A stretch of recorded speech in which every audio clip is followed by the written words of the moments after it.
I think it's fair to praise um, where praise is due. It's 3 games. We're taking a pause. The team took a pause, and if you only tune in for us to dump on people, that's a pretty narrow perspective, and I would have to say fairly negative.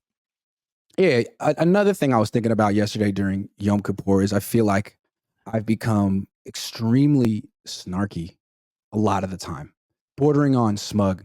And I never want to be that way. So I'm going to still be critical and I'll try to be funny and be myself. But I feel like snarky is a bad look. It's childish. It's mean. And I don't want to be those things. You're not that way. I wasn't raised to be that way. So these are things I was thinking about yesterday when I wasn't eating. Anyway, it's interesting how not eating can affect your mental space. Interesting. I guess a lot of religions have figured that out thousands of years ago. Jeremy Price says, I'm all in on Brock, but would Bill Walsh have been, Dad? That's a very interesting question. Joe Montana didn't have a great arm either. Joe Mhm. was better than Brock Purdy. I would say Bill would be intrigued by him, but would always be looking beyond him for someone better. That's what I would see about Bill. I never met Bill, but it seemed like he was never even all in on Joe. No, He traded for Steve in 1987. How old was Joe? Like even 30 at that point? Yeah. And Bill also, he didn't do it, but he also said you should draft a quarterback every year. So I think he would have kept his options open. I agree. And I will remind you what I've told you, that he did have discussions about trading Joe Montana to the Raiders, and Al Davis rejected Joe and wanted Steve, and that really did happen. I know it for a fact. I And if you think imagine that Joe knows too. Yeah. And if you think about it, bringing in Steve was an admission that maybe Joe a little limited. Even Yeah. though he won 4 Super Bowls, they wanted someone a little bit bigger, a little bit faster, a little bit stronger. He did. So and you got Brock, who's a little bit smaller than Joe Montana. I think Bill could say, I could win with this guy, but I'm keeping my options open. Oh, absolutely. Mark says Mooney Ward caused the interception with man coverage. Okay. Shout out to Mooney. Josh says, do you think PS2 to the Niners is realistic? Who? PS2. PlayStation 2? You got to help me out there, Josh. I don't know who PS2 is. Hey, Iggy. Paul Simon, the second? I went to PS 193. PS 193. It was down the street from you, right? Yeah, on Bedford Avenue and Avenue L. Bedford? Bedford.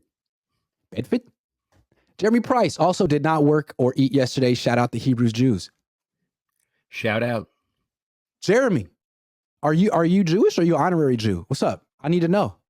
I knew I liked you, but I didn't know we were in the same tribe. All right. Hey, Iggy, hold on. It's like you want to know if he's Jewish, right? I was raised, I have to explain to everybody, I'm from Flatbush, Brooklyn. So my neighborhood was 100% Jewish. I mean, it was just everybody was Jewish. They closed the schools on Rosh Hashanah and Yom Kippur, all of that. And my mother, she was so into being Jewish. Whenever we'd meet new people, she'd say to me, Lowell, is he Jewish? Is he Jewish? So from an early age, I got what people call Judar. Not radar, Judar. I got Judar. And when I go into a restaurant or a room or a party, one of the first things I'm doing is looking around at the noses and the faces and saying, who's a Jew in the room? Jew. See, the thing is, I feel like it's a very New York thing because it's such a Jewish place. And LA's like that too. The Bay is not. The Jewish people in the Bay are like half Jewish, kind of Jewish, don't look Jewish. It's like, and so Jeremy calls into the Cohn phone all the time for years. Jeremy's African-American. So I've never met an African-American Jew before. I'd be thrilled to have an African-American Jewish friend. Best of both worlds right there. Jeremy, let me know. I need to know. JCK510 says PS2 is Patrick Surtain II. He's a really good corner for the Broncos. They freaking stink. And maybe he'd be available. I mean, yeah, it would make the Niners a lot better. But why not? I don't think it'll happen. But why not? One more. Two more. Love your show. How did you get your nickname? I'll tell it. I have a half brother who's 12 years older than me. So when I was 1, he was 13. And while I was acquiring language. Apparently, one of the sounds I like to make a lot all the time was Igaloo. So my brother called me Iggy because he's clever. And my parents were like, oh, boom, let's make it official so that they're close. So he named him. And as soon as it became an official nickname, my brother never, ever, ever, ever called me that again because it was corny.